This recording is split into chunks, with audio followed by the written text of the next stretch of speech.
Assalamualaikum warahmatullahi wabarakatuh. Halo, apa kabar anak-anak? Semoga kalian dalam keadaan sehat-sehat saja ya. Nah, bertemu lagi dengan Bu Guru. Nah, pada hari ini kita akan belajar tentang perkembangbiakan hewan. Nah, mungkin kalian sudah lihat ya, hewan-hewan yang dalam gambar ini nih sudah sering dilihat apalagi sapi, kelinci, atau mungkin ada beberapa dari kalian yang memelihara. Nah, kita akan belajar mengenai bagaimana cara hewan-hewan tersebut berkembang biak. Apa saja yang akan kalian pelajari pada sesi ini?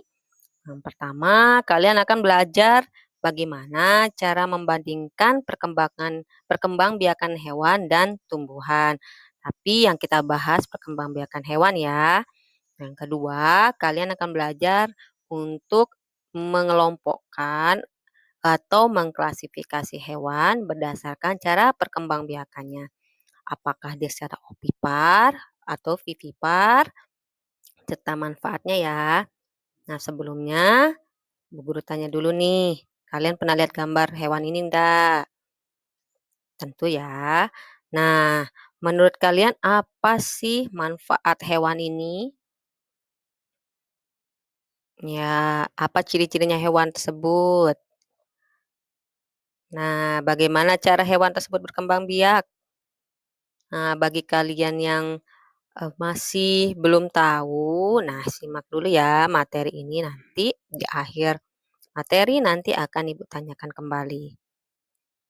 Ya, kita akan belajar tentang perkembangbiakan hewan yang terbagi menjadi dua, yaitu generatif dan vegetatif. Tapi yang kita pelajari pada sesi ini adalah perkembangbiakan hewan yang secara generatif. Apa itu perkembangbiakan hewan generatif? Kata generatif berarti perkembangbiakan hewan yang dilakukan melalui perkawinan. Berarti ada jantan, ada betina. Nah, perkembangbiakan ini terbagi menjadi tiga, yaitu ovipar, pipipar, dan opopipipar. Apa itu ovipar, apa pipipar, dan opopipipar? Kalau kalian lihat, gambar-gambar di sini ada ikan, ada burung, ada ayam, ada cicak, dan burung hantu. Nah, ini hewan-hewan yang semuanya berkembang biak secara bertelur. Nah, istilah bertelur inilah yang kita sebut dengan ovipar. Karena kata ovipar itu berasal dari kata opum yang artinya telur. Jadi, setelah hewan-hewan ini bertelur, mereka mengerami telurnya dulu baru akan keluar individu baru ya, sesuai dengan induknya. Ya kalau ayam bertelur akan mengeluarkan anak ayam. Jadi dirami dulu ya. Apa sih ciri-cirinya opipar? Nah, yang kalau kalian lihat di gambar yang tadi, mereka tidak mempunyai daun telinga ya. Yang kedua, karena mereka bertelur, maka mereka tidak mempunyai kelenjar susu dan tidak menyusui anaknya. Dan biasanya hewan-hewan ovipar ini adalah golongan hewan-hewan unggas. Nah, contohnya bebek, angsa, burung, dan juga mereka mengerami telurnya. Itu jadi contoh ciri ovipar. Nah, lihat contoh gambar yang ini ada sapi, ada kucing, ada kuda, jerapah, dan juga ada domba.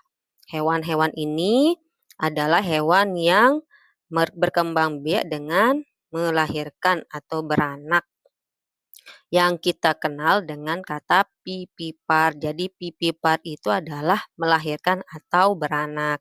Biasanya hewan-hewan ini adalah hewan-hewan yang menyusui karena dia beranak ya. Nah, ciri-cirinya seperti apa? Nah, seperti yang Ibu bilang barusan, karena mereka beranak, maka mereka pasti menyusui anaknya. Karena mereka menyusui anaknya, maka mereka memiliki kelenjar susu dan daun telinga. Biasanya pipipar ini adalah hewan-hewan dari golongan mamalia atau hewan yang memiliki kelenjar susu. Jadi mereka mengandung dulu selama beberapa waktu baru beranak. Nah, kalau Yang opipar tadi mereka bertelur lalu mengerami, barulah mereka menetas. Nah, kalau kalian lihat nih, ada buaya, ada kuda laut, ada ikan pari, ular, ini platipus, dan ada ikan hiu. Nah, mereka ini adalah hewan-hewan yang bertelur, lalu menetaskan telurnya di dalam tubuhnya baru keluar dalam bentuk individu baru atau spesies baru. Ini yang disebut dengan opopipipar. Jadi caranya, telurnya di dalam tubuh induknya dulu, terus baru dia menetas dan keluar menjadi bentuk, individu. Misalnya kalau buaya, ya telur buaya dulu, baru menetas keluar, anak buayanya. Apa sih ciri-cirinya opopipipar? Nah, telurnya itu berkembang di dalam tubuh induknya, sama seperti hewan opipar. Jadi telurnya tumbuh di dalam tubuh induknya, terus janinnya mendapatkan makanan itu dari makanan yang sudah ada di dalam telur. Jadi di dalam telur itu sudah ada cadangan makanannya. Nah, ketika telur itu sudah matang, maka dia menetas dalam tubuh induk, hewan itu lalu keluar dari tubuh sang induk. Jadi bukan bertelur terus langsung menetas yaitu opipar, tapi dia menetas dulu di dalam tubuh induknya baru keluar. Jadi kita simpulkan lagi ya, tadi ada 3 golongan hewan yang berkembang biak secara generatif, apa saja yuk? Iya, ada opipar. Opipar itu gampangnya opum, sama dengan telur ya. Contohnya ada ayam, ada ikan, dan ada cicak. Nah, pipipar atau sederhananya beranak, contohnya ada kambing, ada sapi, ada kuda, ada, apa lagi, jerapah ya. Dan opopipipar yaitu hewan yang berkembang biak dengan bertelur dan beranak. Jadi telurnya itu, menetas dulu baru dikeluarkan. Nah, contohnya ada buaya, ada ular, ada ikan hiu. Jadi Ibu tanya kembali, di gambar yang tadi, nah gambar yang tadi itu masuk golongan mana? Yuk, mana? Jadi ini masuk ke golongan iya, hewan pipipar. Oke, terima kasih. Sampai jumpa kembali pada sesi pembelajaran yang lainnya.